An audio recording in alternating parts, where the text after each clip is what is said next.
Bonjour Benoît Hamon. Bonjour Caroline. Vous êtes candidat à la présidentielle dans le cadre de la primaire. À gauche, les universités d'été du MEDEF s'ouvrent ce matin à Jouy-en-Josas. Alors est-ce que vous pourriez dire, leur adresser une sorte de message « J'aime l'entreprise ». Oui, moi j'aime l'entreprise, mais pas n'importe laquelle. Je la distingue selon qu'elle se soucie du bien-être de ses salariés ou pas, qu'elle paye ses impôts ou pas. Aimer l'entreprise de manière un peu candide comme ça, sans faire la distinction entre celles qui contribuent à l'intérêt général vraiment et celles qui n'ont d'autre objectif que d'enrichir un actionnaire, je pense que c'est une approche un peu naïve et candide de l'entreprise. C'était ce qu'avait dit Manuel Valls, en l'occurrence, lorsqu'il était allé à l'université d'été du MEDEF. Il avait été naïf ? Naïf, en tout cas au regard des résultats qu'il a eus, oui, sans doute, puisqu'il a mis beaucoup d'argent sur la table. Il y a aujourd'hui 40 milliards d'euros de baisse de cotisations, de crédits d'impôts. Il y a un code du travail qui a été démantelé, ce sera plus facile de licencier, on paiera moins les heures supplémentaires des salariés. Pour quelle contrepartie ? Pour quel nombre d'emplois ? Vous savez, de ce point de vue-là, le MEDEF a beaucoup orienté le quinquennat de Nicolas Sarkozy, il a aussi beaucoup orienté le quinquennat de François Hollande. Regardons son résultat, il y a quelques centaines de milliers de chômeurs de plus comme bilan pour Nicolas Sarkozy, 1 million. Il y aura des centaines de milliers de chômeurs de plus pour le quinquennat de François Hollande. Pierre Gattaz le fait ce matin, le bilan dans Les Échos. Il dit en gros, on a permis l'inversion de la courbe du chômage, grâce notamment aux baisses de charges. Ça, c'est un résultat, non ? Oui, il n'y a que lui qui la voit, l'inversion de la courbe du chômage. Pas les Français, pas ceux qui sont au chômage, pas ceux qui perdent des emplois, pas ceux qu'on vient de licencier. Eux ne le voient pas, cela. Et on est dans une sorte de... C'est de la pensée magique. Et aujourd'hui, il fait sa rentrée. Il annonce 2 millions d'emplois que l'on pourrait créer à force de nouveaux sacrifices des Français, des salariés, là où il avait annoncé 1 million d'emplois au début du quinquennat, tout ça n'est pas très sérieux. Donc moi je pense qu'il faut sur ces questions-là, et notamment la question de la croissance, qu'on arrête de sacrifier notre cadre de vie, notre environnement, nos droits, notre code du travail, c'est-à-dire nos conditions de vie, à quelques déciles de croissance qui ne viennent pas. C'est très présent dans votre discours. Vous dites que vous voulez vous sortir du culte de la croissance. Et il y a des gens qui vous regardent ce matin et qui se disent ça fait des années qu'on nous explique que pour créer des emplois, pour sortir du chômage de masse, il faut de la croissance. Ça fait 30 ans que tous les 5 ans ou 7 ans auparavant, il y a un homme providentiel, jamais une femme pour l'instant, mais peut-être un jour, ça va venir. En tout cas, j'espère que ce sera un peu moins providentiel, qui vous dit cap sur la croissance. Et avec moi, on fera de la croissance et de l'emploi. On fait de moins en moins de croissance et il y a de plus en plus de chômage. Peut-être qu'on se trompe. Et il est assez légitime de se poser la question de savoir si aujourd'hui on fera ou pas la croissance qu'on faisait dans les 30 Glorieuses. Et est-ce que c'est souhaitable ?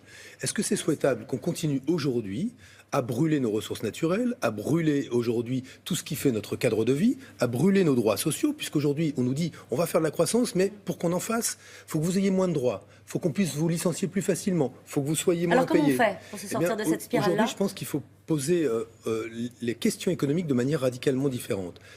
S'inscrire dans ce qui se passe depuis des années, une faible croissance, et comment rendre cette croissance sobre en carbone et intense en emploi.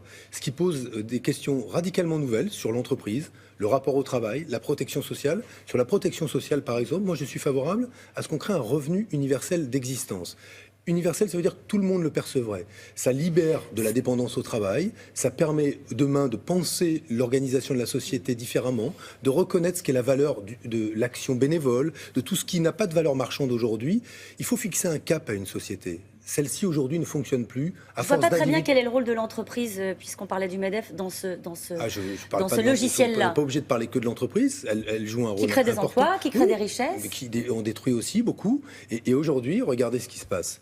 On a des rapports qui nous montrent qu'avec les nouvelles technologies, le numérique, c'est formidable. On remplace des hommes par des algorithmes. On a aujourd'hui le taxi sans chauffeur à Singapour. Ubérisé en quelque sorte. On a des colis que l'on livre avec des drones. C'est le sens de l'histoire, Benoît. Oui, c'est le sens. Mais alors, il revient aux politiques d'anticiper. Que tous ces emplois détruits, où crée-t-on les nouveaux emplois ? Ou alors, comment partage-t-on le travail ? Moi, je pose ces questions dans le débat, plutôt que de dire avec Pierre Gattaz, comme ils se précipiteront tous aux universités du MEDEF, cap sur la croissance, cap sur la croissance. Tout ça, ça ne marche plus. Vous n'avez pas été invité ? Non, je n'ai pas été invité. Mais vous y seriez allé ? Je ne sais pas. Je crois que le MEDEF a du mal à entendre ce que quelques-uns d'entre nous ont à dire, y compris sur ses propres échecs, quand il a inspiré 2 quinquennats, celui de Nicolas Sarkozy comme de François Hollande, et quand on connaît le résultat. Hier soir, les pro-Hollande se sont réunis à Colomiers. Manuel Valls a mis en garde contre la surenchère des diviseurs. Est-ce que vous vous êtes senti visé, Benoît Hamon ? Écoutez, je me demandais si ce n'était pas une forme de contrition de la part du Manuel Valls. Il a, lui, beaucoup contribué cet été, une fois de plus, à diviser le pays, notamment sur la question de l'islam.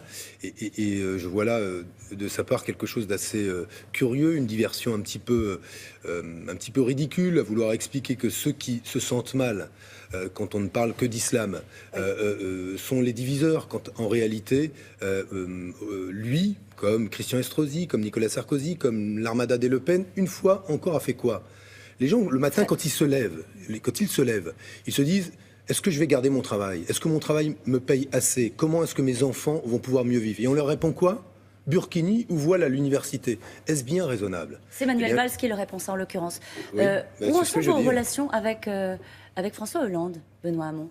Est-ce que vous êtes un candidat anti-Hollande? Est-ce que vous êtes un candidat compatible encore avec François Hollande? Est-ce que vous le voyez encore, François Hollande? Non, je ne le vois plus. Je ne participerai pas à une forme de curé anti-Hollande. C'est pas ça qui m'intéresse. Je veux regarder aujourd'hui ce qui est le bilan de François Hollande. Il me semble aujourd'hui qu'il n'est plus en situation, c'est même j'en ai la certitude, pour rassembler la gauche. Or, si on ne rassemble pas la gauche, on n'est pas au second tour de l'élection présidentielle. Et dans les faits, si vous regardez ce que dit Mélenchon, si vous regardez ce que dit le Parti communiste, si vous regardez ce que dit Cécile Duflot, ce que disent beaucoup de socialistes, oui, Arnaud Montebourg et quelques autres, sur l'Europe, sur l'école, sur le modèle de développement et la prise en compte justement qu'il faut passer à autre chose que de faire du tout de croissance, sur les questions sociales, en fait, il n'aurait jamais été aussi simple d'écrire un programme commun. Alors pourquoi on n'y arrive pas?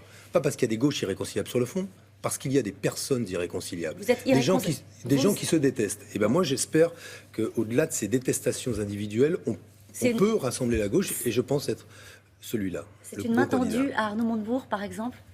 Oui, mais on va avancer, on va mettre des idées en débat et on verra. Et vive la démocratie. Après tout, on n'a pas inventé les primaires pour dire qu'il faut qu'un candidat. Donc vive la démocratie. Et le seul juge, ce sera le peuple de gauche. Merci beaucoup, Benoît Hamon. C'est à vous, William.